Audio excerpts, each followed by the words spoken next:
Hello everyone, today we are going to learn basic SketchUp 2026 how to add text.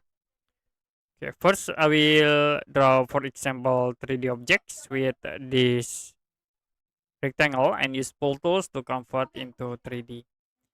The next, if you want to add text like in this face, you can click these icons 3D text and set the text name. I will set example, click place and I will place in the top here. Click to apply.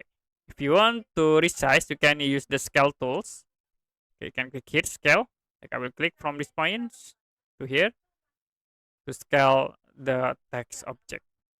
Okay, to create text again, you can click the 3D text, set the text name, example, click place, and I will set in a space. You can click to apply.